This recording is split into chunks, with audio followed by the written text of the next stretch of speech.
On CS, for example, you remember it has the reality display with mobile Bravi engine. Right. They both have that. So the ARC has a 4.2-inch screen and a 3.7-inch for Xperia Neo. Right. They both have the Sony XMR camera sensor. Fine on the back here, and here on the Neo you see HD recording, 30 frames per second. With the LED flash? Exactly, so you can use it both for photos and for videos.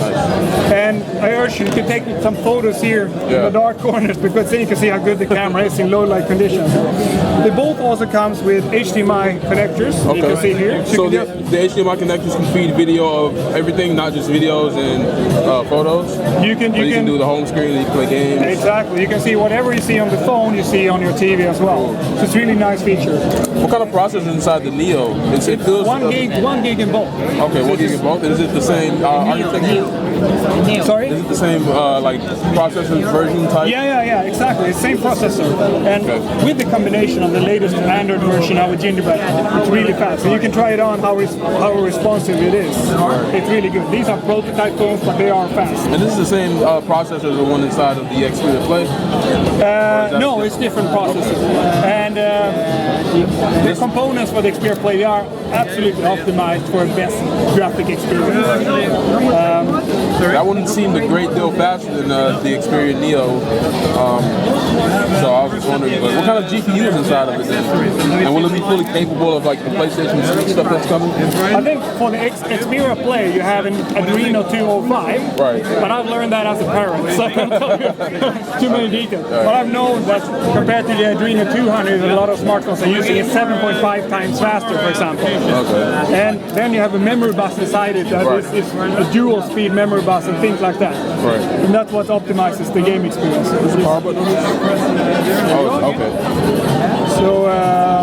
So this is basically just like the interface is just like every other Xperia phone you guys just know. Yeah, exactly. You're gonna recognize the user interface on all the Xperias: Xperia Neo, Xperia Pro, Xperia Arc as well. So it's one common user experience, even though they are different sizes. Okay. So I saw a pretty big hole up here. Is that a front-facing camera? Yes. So it's what we call video chat ready. Okay. And as you probably know, there are some third-party applications available for this, but we're basically waiting for the big service guy, and everybody will know that it's coming. Right. So it's ready for that. So as soon as the service is there, you're ready to go away with the... So in the meantime, you can still use it with any other service that's on the market? I mean, there are third-party applications you can still use it with.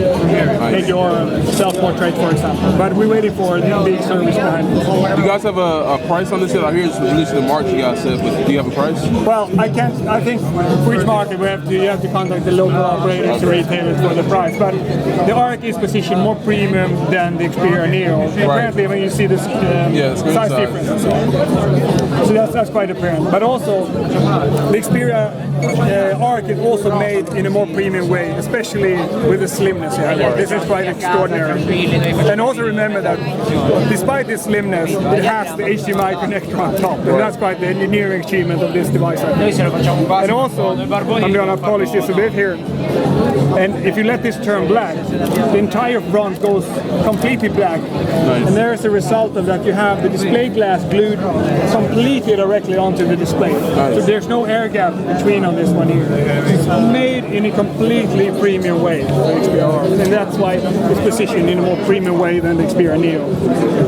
Okay. I would say Xperia Neo, if anybody comes into a store today, asks for a great smartphone, you hand them the Xperia Neo, 70%, 80% are going to be extremely happy with it. Yeah. And there are those guys and girls who say, okay, this is good, however, I want the most premium experience you have. And then you probably stick this one in their hands and say, wow.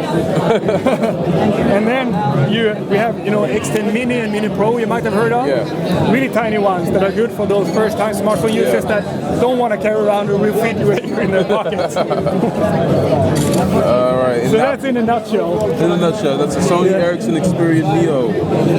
Have the full specs for you guys after I take a look at the fact sheet. Thanks. From Fandroid.com signing off.